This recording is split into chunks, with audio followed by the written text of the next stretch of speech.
Since the late Cretaceous period 65 million years ago, Earth has been a massive ecosystem ruled by survival of the fittest, with every link in the food chain closely connected. When we think of the strongest dinosaur, the first that comes to mind is the Tyrannosaurus rex, but there was a creature that could easily swallow it whole, the deep-sea overlord Megalodon. Even today, this dangerous predator still lurks in the depths of the ocean. At this moment, aboard a ship in the Philippine Sea, deep-sea diving expert Jonas hides inside a container, waiting for the right time. The crew is dumping industrial waste, while Jonas slips into the cabin to secretly photograph classified documents. A caged parrot squawks endlessly, drawing the sailors over. Jonas flashes a light into their eyes, takes one down, and rushes to escape. He bumps into more men, but with the ship being so small, he doesn't get far before being cornered. Fighting off the pursuers around him, Jonas scrambles up onto the top of a container. The crew climbed up after him, forcing Jonas to a dead end with nothing ahead but the open sea. Turning to face his pursuers, he declared that they were under arrest for illegal dumping and that the warrant was in his pocket, then pulled out both middle fingers before coolly falling backward into the ocean. The crew didn't panic. Knowing they were far from shipping lanes and over 300 kilometers from shore, there was no way he could swim to safety. But Jonas wasn't foolish. Checking his watch, he knew backup was near. Sure enough, a helicopter skimmed the waves, opened its cabin door, and secured the evidence Jonas had gathered before flying out of the Philippine Sea. Meanwhile, inside a research facility, scientist Jiao Ming was testing a new diving suit, an advanced piece of equipment capable of shattering massive rocks with a single punch. That night marked the Institute's 10th anniversary celebration, where director Jiao Ming took the stage and vowed to carry on the legacy of his father and sister by dedicating his life to ocean research. He announced the development of a new submarine designed to reach depths of 7,600 meters, aiming to carry out an unprecedented deep-sea exploration mission. After the celebration, Jiao Ming went diving alone into the domain of Hi-Fin, a megalodon the Institute had once rescued. Crowds gathered outside, betting on how many seconds it would take for the shark to swallow the director whole. Jonas urgently radioed him, warning that sharks could never be domesticated and that, to Hi-Fin, he was nothing more than a snack. But Jiao Ming firmly believed his bond with Hi-Fin was different. Using a device to send signals, he demonstrated to the audience as the shark swam around him without any sign of aggression. Unfortunately, the display didn't last long. Hi-Fin suddenly charged straight at him, and it was only thanks to Jiao Ming's quick escape that he avoided becoming the shark's next meal. The deep-sea mission was about to begin, with Jiao Ming, Jonas, and his young niece Mei Ying heading to the Ocean Research Center. Suddenly, Hi-Fin went berserk, smashing through the barriers while no one was watching and swimming into the depths, though Jiao Ming remained unaware as he prepared for the dive. Submarines 1 and 2 were readied, and their crews entered the water, quickly descending to a depth of 5,180 meters.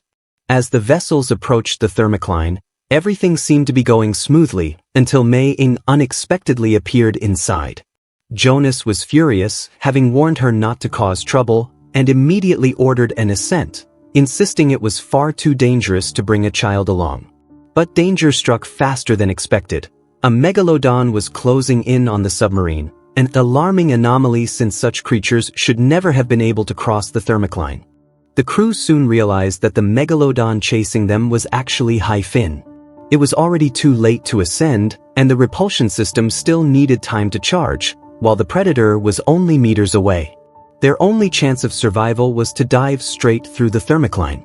Both submarines accelerated downward, and just as Hi-Fin was about to clamp its jaws on them, the team slipped beneath the layer in time. The subs immediately switched to low-frequency lights to avoid attracting more sharks, but Hi-Fin wasn't giving up and quickly followed. Luckily, the repulsion system had finished charging and the pilots activated it, but to their shock, several more megalodons appeared, with one nearly twice Hi-Fin's size. Everyone was stunned at the sight, as megalodons are solitary creatures and rarely gather together.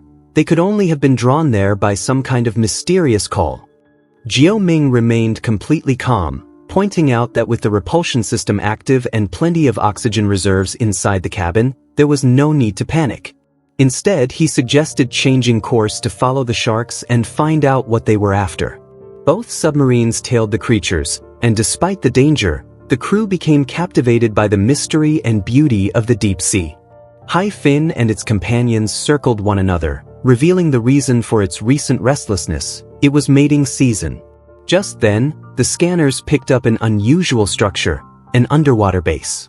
Switching on all imaging frequencies, they saw that it had not only airlocks but also power stations and other vital systems. The sheer resources and effort required to build such a fully equipped base on the ocean floor were unimaginable. Suddenly, sonar detected another submarine approaching. Beneath the thermocline, a group of people were secretly conducting illegal mining operations, led by a bearded man named Monty, who sat inside his submarine directing his crew as they planted explosives along the ridge. When he noticed two approaching subs and recognized Jonas and the others, Monty immediately detonated the bombs, killing all of his own men working outside and triggering a massive landslide in an attempt to crush the protagonist's submarines. But in doing so, he also put his own vessel at risk. Gripping the controls tightly, Monty tried to maneuver away from the falling debris, yet a boulder still struck his submarine, causing it to malfunction as the collapse grew more violent. A giant mushroom cloud erupted from the sea surface, shattering the thermocline entirely, while the hero's subs were battered repeatedly by rocks. One by one, the vertical controls and hydraulic systems failed, and the ridge above came crashing down at terrifying speed. Jiao Ming's submarine was buried under falling rocks, and the base lost all telemetry signals, forcing the team topside to prepare rescue subs as quickly as possible, only to discover that the rescue craft in the work area had been deliberately sabotaged. The situation grew dire. On the seabed, Jonas's sub also lost contact with Jiao Ming's, and oxygen levels inside were dropping fast. They diverted power to the heating unit just to stay alive and finally managed to re-establish communication with the base, only to learn the rescue sub was out of commission. With no other options, Jonas decided they had to don emergency diving suits, reach the underwater base they had spotted earlier, and figure out an escape plan from there. Leading the crew of Sub 2, Jonas suited up and left the vessel. At 7,620 meters deep, they faced a grueling 3-kilometer trek to the base. Not long after setting out, Jonas unexpectedly ran into Jiao Ming and his team, who had also survived the collapse and come to the same conclusion. Their only hope was to reach the deep-sea base. Meanwhile, back at the command center, Mike instructed a few trusted aides to investigate staff records and uncover the traitor who had sabotaged the rescue sub. The scene shifted to the deep sea, where the team marched in formation, surrounded by extraordinary marine life. Lance lagged behind, mesmerized by a tiny color-changing octopus, when suddenly the sand around him erupted. Darkness swallowed his vision, and he was dragged away in an instant. The others heard only his scream before his mask floated back toward them. At 7,000 meters below the surface, no one could survive exposure, and the team knew Lance was gone. They forced themselves to stay focused and press forward. Elsewhere, Monty crawled from his damaged submarine and contacted his superior, revealed to be Larry, a high-ranking executive at the Institute and the real traitor. Monty reported that Jiao Ming had discovered the deep-sea base, but assured him that he had triggered a landslide that wiped everyone out. Larry cut Monty off, telling him that Jiao Ming and the others were very much alive and already on their way to the base. At that moment, the protagonists still had a kilometer to go, needing to pass through a valley. With no glowing sea creatures left to provide cover, they switched to low-frequency lights as oxygen levels continued to drop. Their nerves stretched thin while schools of fish occasionally slammed into them. Just before their supply ran out, the shadow of the base finally came into view, but sonar picked up an approaching mass. They had no time to waste and tried to flee, yet in the ocean outrunning a swarm was impossible. Jonas made a snap decision and ordered everyone to turn and open fire. The fish, however, were vicious and overwhelming in number. Mei Ying was surrounded, her suit seconds from being torn apart, and Jonas rushed to her aid, while at the same time the female pilot's mask cracked under the impact of the swarm, throwing the entire team into deadly peril. Jiao Ming fired a flare to drive away the swarm, but the bright light attracted an even deadlier predator, a Megalodon closing in fast. Resolving to sacrifice himself, Jiao-ming tried to lure it away, but Jonas snatched the flare and hurled it toward the seabed, drawing the monster's attention toward the base instead. The shark smashed through the rear gate as the team scrambled in panic, rolling and crawling toward the airlock with the beast right behind them. The injured female crew member, unwilling to slow them down, shoved Jiao-ming out of the way and was swallowed whole by the Megalodon. Jonas, horrified by the sight, rushed to drag Jiao-ming forward, and together they staggered toward the airlock. Just as they reached it, the pilot's cracked mask finally gave out, her head exploding before Jiao-ming's eyes. In that desperate moment, Jonas slammed the airlock controls, and the survivors barely managed to escape with their lives. The group removed their diving suits and began patrolling the base, finding it completely deserted. Mei-ying tried to use the communication system to contact Mike, while Jiao-ming searched the facility and discovered crates of minerals, including rare earth elements worth billions in just a small box. It became clear the operation was driven by greed for resources. Mei-ying eventually connected with the command center, where technicians reviewed the base's footage and identified an emergency escape pod to the north that could return them to the surface. The team immediately set out in that direction. Along the way, Jiao-ming spotted a prototype of his own diving suit, technology not yet released, proving that the Institute truly harbored a traitor. Soon they reached the escape pod chamber, but the doors suddenly sealed shut, and the image of a technician appeared on the screen. She revealed herself to be working for Larry all along, admitting she had lured them into the escape bay and locked every exit. Smiling coldly, she said they had worked together for so long that she didn't want things to turn ugly, and if Jonas and the others were willing to cooperate, they could all make a fortune hand in hand. Jonas, of course, refused to comply, so the technician released the first escape pod and ordered the female crew member, Li Jia, to kill him, or she would launch the second pod as well. Li Jia couldn't bring herself to do it and surrendered, leaving only one escape pod remaining. Jiao-ming, unwilling to hear another word from the traitor, smashed the monitor to pieces, prompting the technician to open the valves and flood the chamber with seawater. Now the team had no choice but to sever the base's link to the surface to escape her control. The only way was through a single airlock switch, which meant someone had to exit through the valve and swim back to the communications room. But without diving suits, the mission was suicidal. Jonas volunteered for the task. Li Jia explained that water doesn't compress under pressure, and if he forced it into his sinuses, he might gain a brief 60 seconds of survival time. Taking a deep breath, Jonas plunged into the valve chamber as the water quickly rose over his head, the crushing pressure squeezing the air from his body. He forced out the air from his lungs and nose before risking a swim out of the base, and luckily, with his protagonist's aura protecting him, Jonas managed to reach the communications room just before being crushed by the water pressure. The moment he entered, Mont ambushed him, and the two clashed face to face, wrestling in the narrow confines of the base. In the struggle, they accidentally activated the ore processing machine, its massive gears capable of crushing a human skull with ease. Mont fought with everything he had, pinning Jonas against the conveyor, but Jonas grabbed a piece of ore and smashed it against his opponent's head. Using a shovel, he jammed the gears, scrambled to his feet, and unleashed a brutal beating on Montana. Without wasting more time, he rushed to complete the communication process, but before he could finish, Mont came after him again, proving why one should always kill their enemy instead of leaving them alive. Clinging to him like a relentless fly, Mont delayed Jonas just enough for Jiao-ming's side to be almost completely flooded. Fortunately, Jonas finally shook him off in time, severed the controls, and saved his teammates. Now only one escape pod remained, practically useless, but luckily Mont's submarine was still docked at the base. Li Jia quickly inspected its condition and discovered a hydraulic leak and a broken dispersal system, and without the dispersal system there was no way to fool the Megalodon. Jiao-ming decided to switch on the base's lights to lure the shark into attacking the facility, giving them a chance to break out. As soon as he finished speaking, he put the plan into action, and the blinding lights immediately drew the Megalodon's attention. The giant shark rammed the base over and over, shaking it violently, while Jiao-ming raced against time to get back to the submarine. At the very last second, he leapt into the hatch, and the group quickly evacuated the deep-sea base. Only then did they notice the gaping hole in the thermocline layer, and Jiaming estimated it would take at least an hour to close.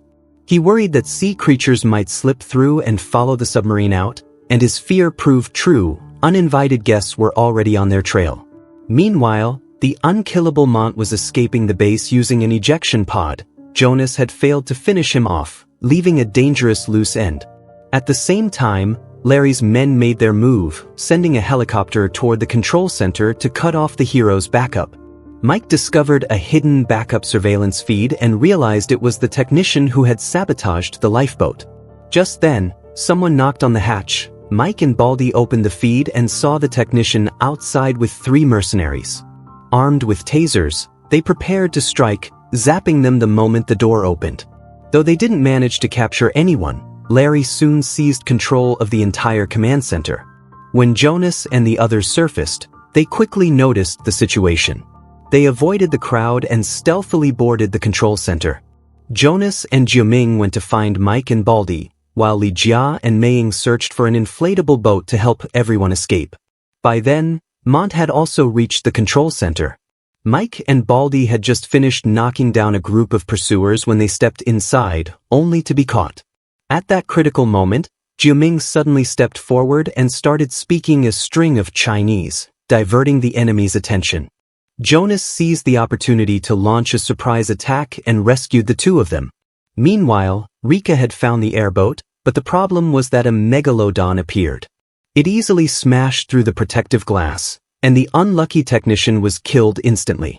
The entire command center shook violently, prompting the main group to quickly board the airboat and escape.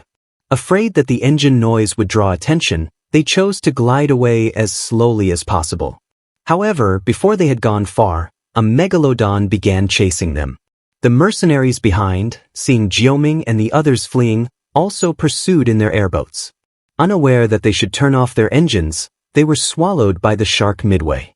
The main group successfully escaped the area and headed toward a tourist-filled island, but the sharks were still a threat. Upon reaching the shore, they immediately noticed a Megalodon approaching. Jonas shouted for the tourists to evacuate quickly, throwing the entire beach into chaos, and instructed Meiying to find a place to hide and stay out of sight so as not to distract everyone. At this moment, the Megalodon was wreaking havoc along the shore, and countless tourists were killed nearby. Jonas took Jiaming and Mike to find a jet ski, intending to lure the shark away. Jiaming and Mike thought this plan was unreliable and decided to first find some backup weapons to prevent more tourist casualties. Meanwhile, Larry and his team approached the shore but were attacked by a vicious creature, with several bodyguards killed and Larry dragged out of the helicopter. It seemed that damage to the stratospheric barrier had allowed strange creatures to reach the coastline. At this point, Jonas rode the jet ski into the sea. The shark, attracted by the engine noise, chased after him at high speed. The Megalodon rammed the jet ski, and Jonas, unable to react in time, was thrown into the water. He quickly climbed back onto the jet ski, ready to escape, but at the critical moment the engine failed. The shark lunged with its gaping mouth, yet in an instant, Jonas managed to restart the jet ski and successfully escape from the shark. Meanwhile, Jiaming and the others went to find nitramine, only to be spotted by Monty's men. Before they could figure out how to escape, Baldy and Li Jia barged in as well, leaving all 4 of them captured. Jiaming noticed a button on a pillar behind them. He jabbed Baldy in the stomach, causing him to accidentally trigger the switch. The gate swung open, and strange creatures poured in.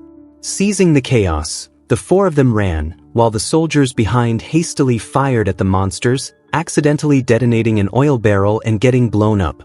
Jiaming took the nitramine and headed for the helicopter. On the sea, Jonas faced a shark head-on. He pulled out a harpoon rigged with explosives and hurled it forward. The shark, feeling the pain, changed direction, and Jonas immediately gunned the throttle to pursue it. The shark created a massive wave, but Jonas rode the jet ski over it, gripping the steel harpoon and detonating it to kill the Megalodon, a scene so incredible it was almost unbelievable. At the same time, Jiaming found the helicopter, but a crawling monster was nearby. He made a noise to lure it away while Mike seized the opportunity to start the helicopter.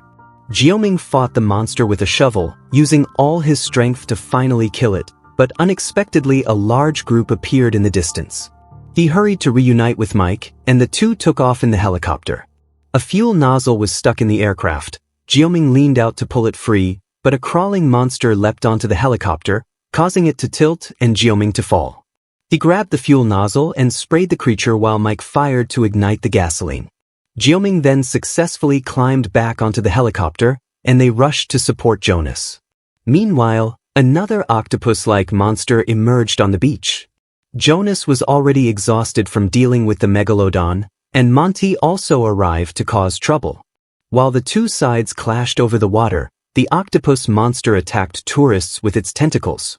From the helicopter, Jioming spotted Ming and immediately directed Mike to lower the helicopter near the surface, grabbing his little niece in one swift move. The octopus monster grabbed the helicopter with its tentacles. Jioming grabbed his homemade explosives and leaped to the ground, while Mike, along with the helicopter, crashed into the sea. By chance, Jonas also jumped onto the deck. He rolled and crawled to dodge the Megalodon's attacks, taking cover beneath the deck. Through a gap, Jonas saw Monty approaching and stabbed him with a wooden plank. The smell of blood attracted the Megalodon, which lunged and swallowed Monty whole. Meanwhile, Jioming, trying to save Ming, was entangled by the octopus's tentacles. Seeing this, Ming quickly threw the bomb to him. Jioming was pulled into the water, stabbed the octopus to free himself, and strapped the bomb onto it. When it exploded, the octopus went berserk in pain, thrashing its tentacles wildly and accidentally ensnaring the nearby Megalodon. The two sea monsters fought each other viciously on the ocean floor, ultimately killing each other in a catastrophic mutual destruction.